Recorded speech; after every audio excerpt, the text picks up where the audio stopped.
All right, so that leads us to our actual definition of what's actually in play. So earlier we were talking about perfect squares and perfect squares. So now we're going to bring about a little bit more sophisticated terminology, which is the notion of a quadratic residue. So the original assumption is I'm going to have this odd prime p, and I'm going to be given some number a, with a being non-zero. And that's really the big underlying assumption, is that 0 is a perfect square, but I want to exclude it somehow. And in the definition of quadratic residue, right from the get-go, I'm throwing away the 0, so I don't have to worry about, making my assumptions that say, okay, do this, this, this, and make sure a is not 0. If I'm given a quadratic residue, I automatically know that it's not 0 because it's part of the definition. So we're going to say that a is a quadratic residue, which we're often going to initialize as just QR, if a is a square mod p. That is, if I can find this special little number c, so that c squared is going to be an a mod p. And because this a is non-zero, we know that this c is also going to be non-zero. So doing all of these Fermat's little theorem arithmetics and all of that is all justified because I know that that c is going to be non-zero. On the other side, if I have that a is not a square, I'm going to call this thing a quadratic non-residue. So there's residues and non-residues. The non-residues are simply going to be initialized as NR for non-residue. And there's some really nice things that are going to come into play when we start looking at the underlying algebraic structure of these objects. The first of which is that if you take two quadratic residues, so two perfect squares, and multiply them together, you would expect to see a perfect square, which is true. So if you take quadratic residue multiplied by another quadratic residue, hooray, you found a quadratic residue. In the example of mod 7, some of the quadratic residues that we knew about are things like 2 and 4. They multiply to make an 8. That reduces into a 1, which is a 1 squared. So totally justified that makes sense. That also works in the real number setting, is that if you have a perfect square, so if you take a c squared and you multiply it by a d squared, so that's some a times some b, those things are going to just become c times d, quantity squared. So that's totally consistent with the real number world that we know and love, is that if you have a couple perfect squares, you multiply them together, you get a perfect square.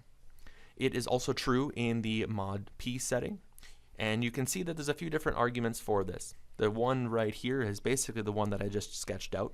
If you have a and b are quadratic residues, then that multiplication of a times b is going to return a c times d, quantity squared. And you can also use this fancy new proposition that we just saw.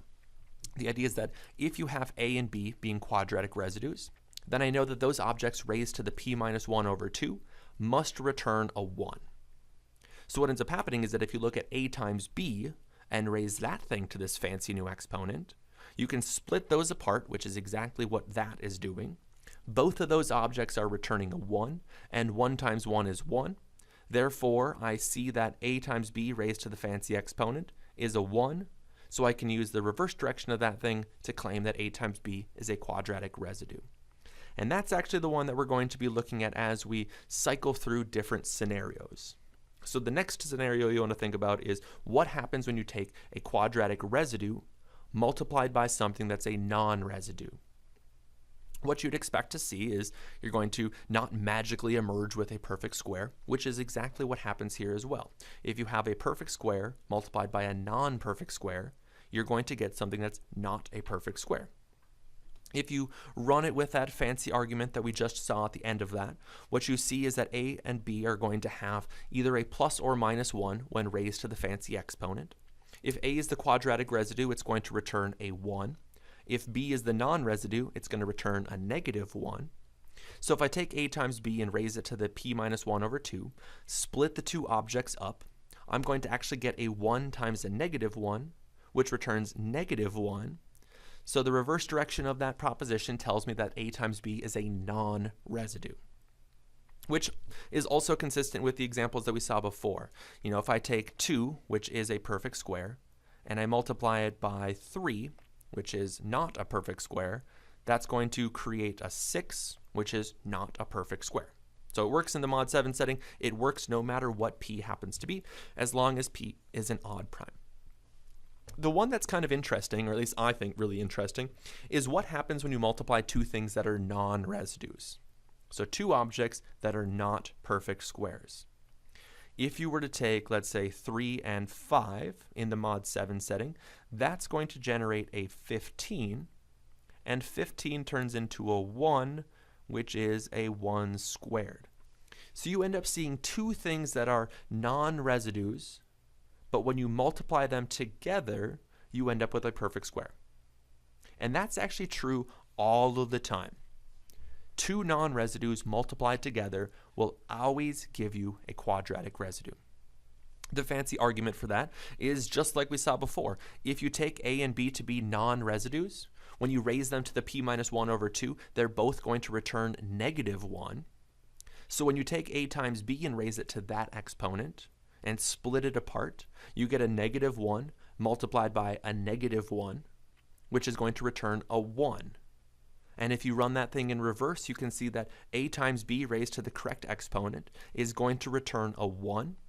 Therefore, A times B must be a quadratic residue, which is neat. It's kind of this weird thing that you don't have in the real numbers. There are situations in the real numbers where you can take non-perfect squares and multiply them together to actually see a perfect square. The easy example is if you take 3 and you multiply it by 3. Well, anytime you take a number x and you multiply it by x, you're guaranteed to get a perfect square. So in the real number situation, that sometimes works and sometimes doesn't work. In the mod p setting, it will always turn into a quadratic residue. So the only time multiplication will result in a non-residue is when you have a mismatch.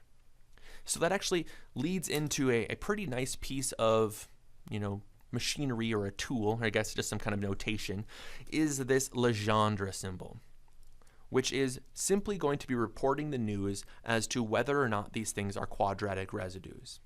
And we're going to say quadratic residue is connected to this 1, because that's all the other things that we've seen so far, is that 1s represent quadratic residues, i.e. perfect squares, and negative 1s are then going to represent these non-residues. So what ends up happening is that if you encode these things as 1s and negative 1s, this multiplication works really nicely, because 1 times 1 is 1, therefore residue times residue is going to represent a residue.